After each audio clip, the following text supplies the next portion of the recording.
Welcome to Tantrum House Studio D. I'm Kevin Delp. And I'm Melissa Delp. Today we're talking about Richard the Lionheart by CMON.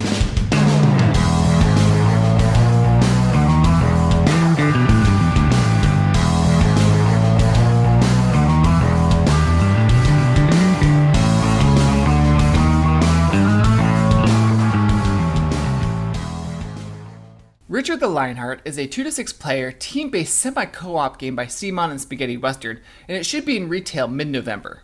You're playing as either a supporter of King Richard, a supporter of Prince John, the phony King of England, or a neutral player who can actually switch sides throughout the game. Your first order of business is to make sure that your team wins, and then you want to be the highest scoring player on the winning side. Let's look inside the box. You have the main game board, a Crusade and Reserve board, some miniatures, lots of cards, lots of tokens, and some cardboard coins. At the beginning of the game, players choose their character.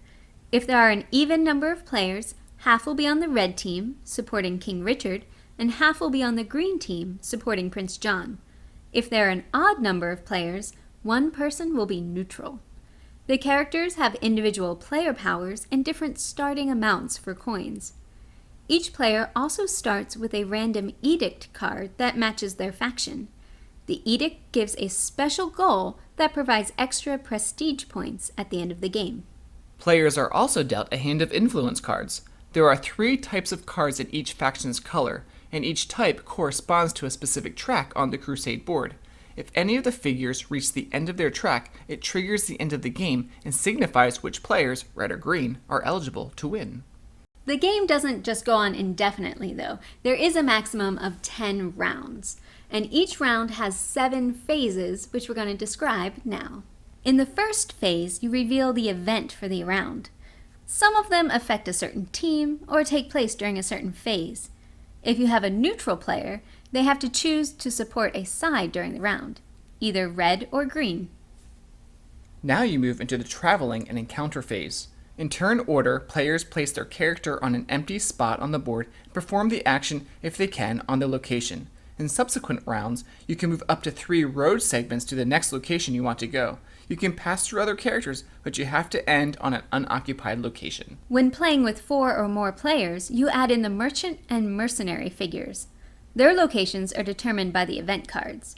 If you end your turn on a location with one of these characters, then you get a bonus. The merchant gives you 2 coins, and the mercenary gives you 2 face-down cards from the provisions deck. Most of the locations are pretty easy to understand what you can do there. In Cambridge, get 2 coins and a face-up card, either red or green. In Norwich, you turn in 2 red hourglass and 2 red treasure cards to get 2 prestige points and 3 coins. But some of them aren't as self-explanatory unless you look into the rulebook. In Oxford, you have to give up a card matching your faction, so red team would have to give up red cards to get 4 coins. Bridgewater can be activated only by players aligned with the red faction. You spend a coin to get a point and a face-up red card, and then anyone else supporting red also gets a face-up red card. The same is true for green team in Grimsby. The purchasing phase is next. You can purchase one item, either a horse, which lets you move 4 spaces, a ship, which lets you move on waterways, a token that activates your faction's special ability, a specific card from the reserve, a random face-down card, or a prestige point. The cost is determined by the current round. Next comes one of the most important parts of the game, the contribution to the Crusade. Each player adds 2 face-down influence cards into the Crusade deck. They can pay 2 coins to add a 3rd card. Then the Crusade deck is shuffled, and cards are drawn and revealed depending on the player count. It's really easy to remember. The number of cards revealed is double the number of players. The cards drawn determine the outcome of the crusade and cause certain figures to move on the crusade board. For the army track, you compare the flag cards.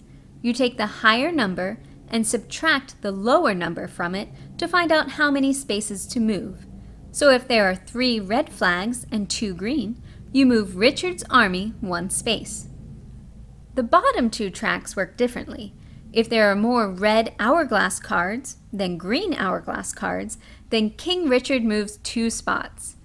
If they are tied, then he moves just 1 spot. If green beats red, then the king doesn't move at all.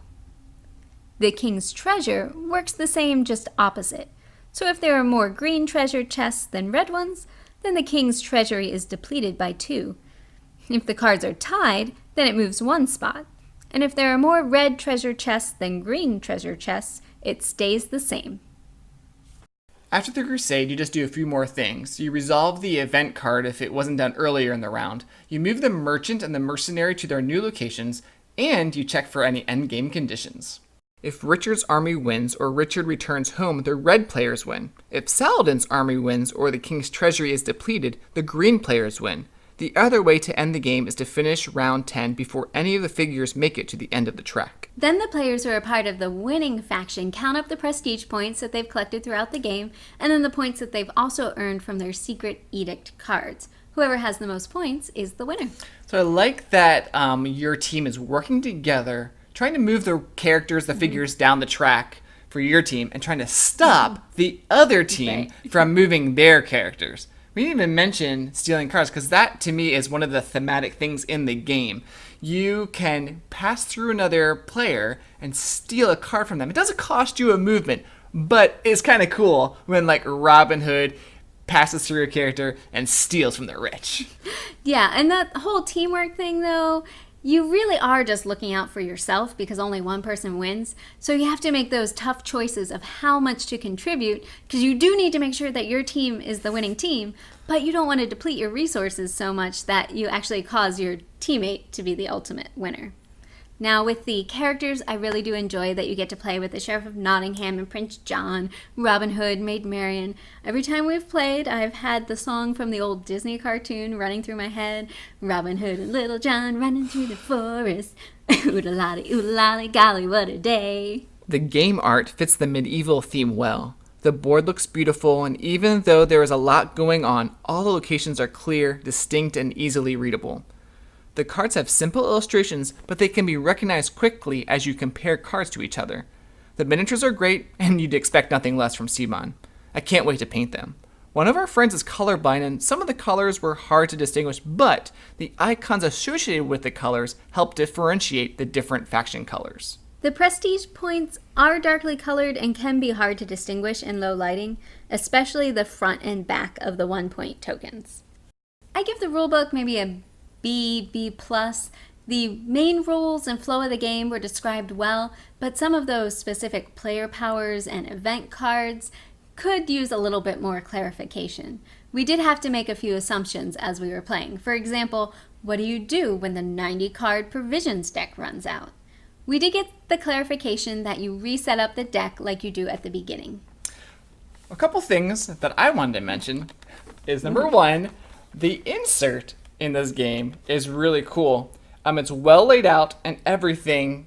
There's a place for everything in the insert here. So thumbs up to that. The other thing is that the designer of Richard the Lionheart also helped design Kingsburg. Now, Kingsburg is in my top 10 board games of all time. So 2 thumbs up to that. That's awesome. So if you like semi-co-op games, the aspect of the team that there is in this game, even just the world of Robin Hood and all of those characters, then you should check out Richard the Lionheart, coming to retail soon. Oodalali, golly, what a day.